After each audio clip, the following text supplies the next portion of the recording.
सभी का बहुत बहुत स्वागत है आयुर्वेद पर आधारित हमारे इस बेहद खास कार्यक्रम स्वस्थ विचार में। मैं हूं आपके साथ आपका साथी विकास।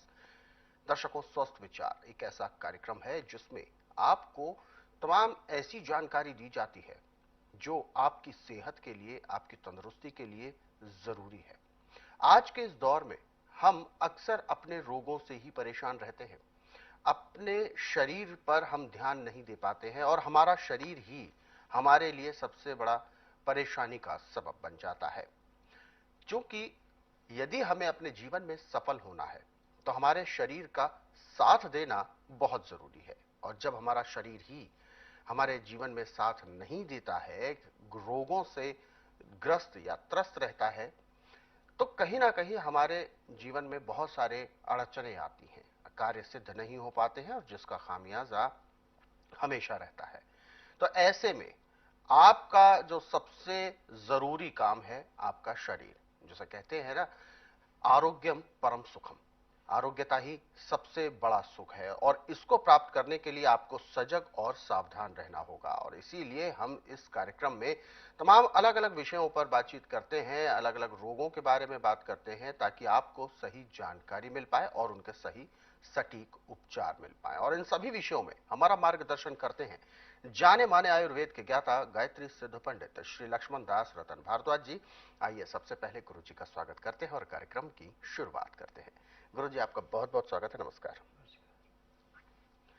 दर्शकों, ये कार्यक्रम आपके लिए है और हम चाहते हैं कि आप इस कार्यक्रम का हिस्सा बने। यदि आपके साथ किसी भी तरह का रोग है, कोई शारीरिक कष्ट है, तो आप इस कार्यक्रम से सीधे जुड़ सकते हैं। फोन उठाएं, हमें कॉल करें या आप हमें व्हाट्सएप के जरिए अपना संदेश भेज सकते हैं। और साथ ही साथ आपको याद दिलाते हैं, कार्यक्रम में जब भी आप जुड़ते हैं, जब भी कार्यक्रम को देखने के लिए बैठते हैं, तो कॉपी और पेन साथ लेकर बैठें ताकि जो नुस्खे उपचार आपको बताए जाएं उनको आप लिख जरूर लें। आगे बढ़ते हैं और शुरू करते हैं आज के मुख्य विषय पर चर्चा। गुरु जी, एक परेशानी, एक रोग होता है जिसे कुष्ठ रोग कहा जाता है। कुष्ठ रोगों की श्रेणी में ही आता है कोढ़। कहते हैं कोढ़ जिस व्यक्ति को एक बार हो जाता है, उसके साथ मतलब उसका वो कोढ़ ठीक होना एक तरह से नामुमकिन माना जाता है, ऐसा डॉक्टर्स कहते हैं। इसकी दूसरी भी एक छवि होती है। समाज में ऐसे रोगियों के साथ बड़ा भेदभाव भी किया जाता है, छुआछूत, उनसे दूर रहना, ये सब किया जाता है। तो सबसे पहले तो मैं जानना चाहूंगा, कोढ़ के विषय में आप हमारे दर्शकों को क्या कहना चाहेंगे, आखिर ये होता क्यों है?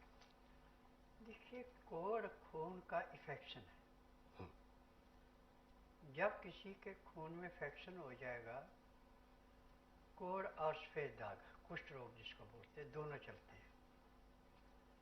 किसी के हाथ पांव की उंगली गड़ जाती हैं, बहुत बुदबूदार रेशा निकलता है, और कुष्ठ रोग में सफेद दाग पड़ जाते हैं। अब इसका इलाज पूरे संसार के अंदर मेडिकल साइंस में, आयुर्वेद में, यूनानी में, होम्योपैथी में नहीं है। ये मैं इसलिए कह रहा हूं कि मैं नाड़ी वैद्य हूं और मुझे जड़ी बूटियों से इलाज करने आता है। मुझे 10,000 जड़ी बूटियों का पहचाना जिनसे मैं उपचार करता हूँ। और ये जड़ी बूटियाँ हाथ पे सरसों उगाती हैं। अब कुष्ठ रोगी को और कोढ़ के रोगी को हमें घृणा करने की आवश्यकता नहीं है। उसके अंगों से चाहे जितनी मर्जी बदबू आ रही है, 3 दिन में बदबू खत्म हो जाती है। आपने सबसे पहले शीर्ष के बीज इकट्ठे करने, कम से कम 20 किलो आपके पास होने चाहिए। स्टार्टिंग में आपको आधा किलो काफ़ी है, परंतु फिर रोज इकट्ठे करते जाओ। शीर्ष की एक फली के अंदर 7 से 9 बीज निकलते हैं और 15-20 फलियों में आपके 15-20 ग्राम हो जाते हैं। और आपने हर रोज 250 ग्राम ये बीज जो हैं, इनका तेल निकालना है। ये तेल निकाला जाता है पताल यंत्र से। पताल यंत्र इसको बोलते हैं कि बीज मिट्टी किसी हंडिया में डाल देते हैं, उस हंडिया के पैंदे में छोटे छोटे सुराख कर देते हैं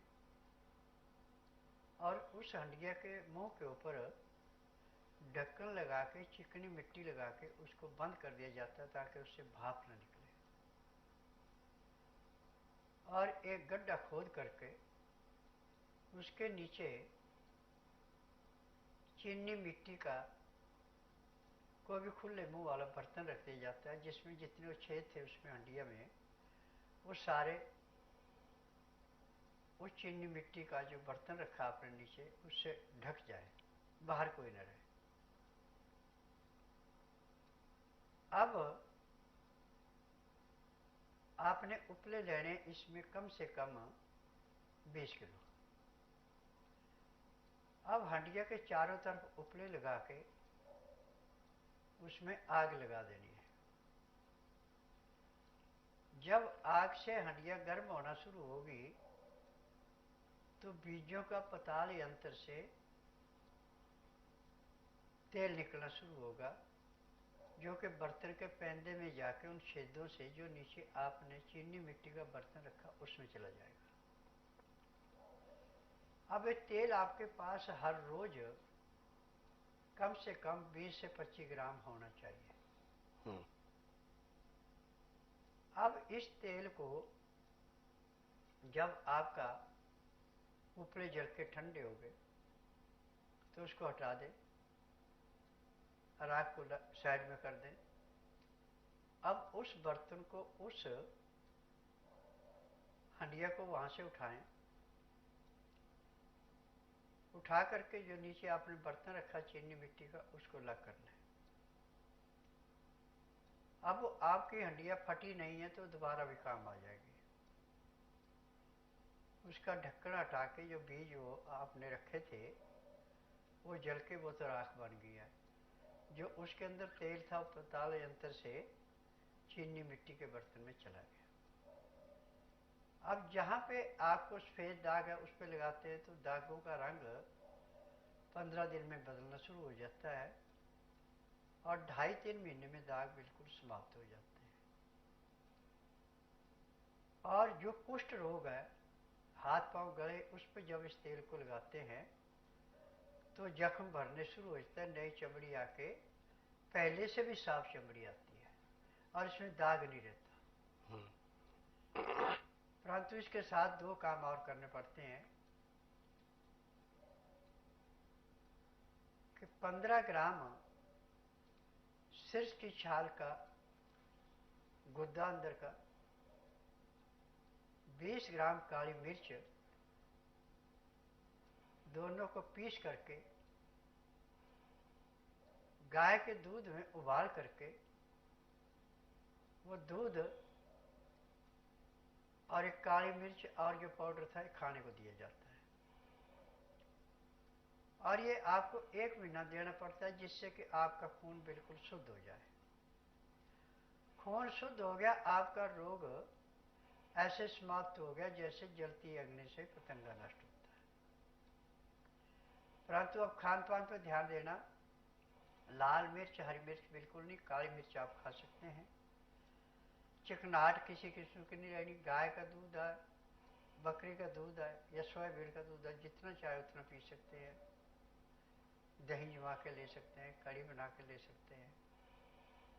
परंतु भैंस का दूध या जो आर्टिफिशियल दूध थैलियों में आता है, ये दूध नहीं लेना, इसमें केमिकल मिला होता है। आपके रोग घटने के बजाय रोग बढ़ेगा।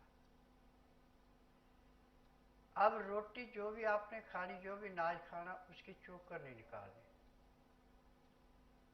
चोकर वाला आटा, छिलके वाली दालें, छिलके वाली सब्जियां, नरम छिलके वाली। और जिस भी बर्तन में बनानी हो, बर्तन या तो पीतल का कलईदार हो या तांबे का कलईदार हो, मिट्टी का हो तो सोने पे सुहागा, नहीं तो स्टील का ले सकते हैं। अमोनियम के बर्तन का प्रयोग बिल्कुल नहीं करना, नहीं तो बजाय लाभ के और उल्टा नुकसान होगा। अब दाल सब्जी जो भी आपने बनानी है उसमें सिंधा नमक या काला नमक मिलाना, आयोडीन नमक नहीं मिलाना।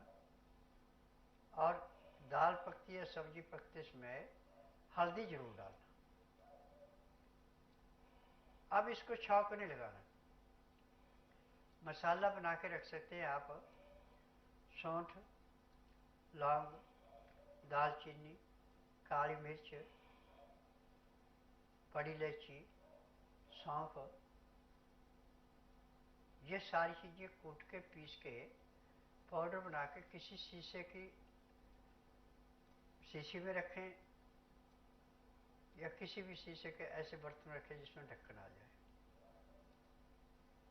जब खाना खाने लगे तो उसमें से चुटकी भर डालना है। लहसुन, प्याज, अदरक तीनों चीजें लेकर के पीस के चटनी बना के इसका रस निकालें 2 चम्मच। 2 गिलास गर्म पानी शीशे के गिलासों में रखना। जब पानी का टेम्परेचर 15 से 18 डिग्री के अंदर रहे तो वो 1-1 चम्मच उस रस का मिला देना। और जो आपका कचरा बचा हुआ दाल सब्जी जो भी मिलाई उसमें मिला के खा लेना। परंतु दाल सब्जी गर्म गर्म, ये नहीं कि अभी बनाई 2 घंटे बाद खा रहे हैं। और जो भी आपने नाज खाना है उसकी भी ताज़ी रोटी उसी टाइम बनानी है। रोटी बना करके दाल सब्जी थाली के अंदर डाल के 10 मिनट तक उसको विश्राम करने दें। उसके बाद उसको मसल के खाएं। 2-4 गिराई खाना खाएं, फिर 2 घुट जो पानी आपने रखा है लहसुन प्याज अदरक डाल के वो पिया।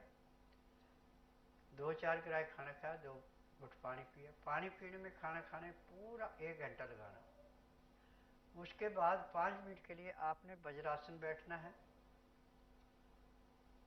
फिर 20 मिनट के लिए आपने थोड़ी सैर करनी है। 20 मिनट के लिए आपने शवासन लेटना है। 5 मिनट के लिए बाईं साइड करवट लेनी, 3 मिनट के लिए दाईं साइड करवट लेनी, फिर उठेंगे। एक तो आपका खाना बड़ा अच्छा पचेगा, आपके खून के अंदर किसी किस्म का इन्फेक्शन नहीं होगा। और जो खून के अंदर थोड़ी बहुत किसी किस्म की खराबी है उसको लहसुन प्याज अदरक का रस अंदर जाके ऐसे साफ करेगा जैसे गंदे पानी में फटकरी डाल करके वो पानी बिल्कुल साफ होता है, उसका कचरा नीचे बैठ जाता है, ऐसे खून साफ।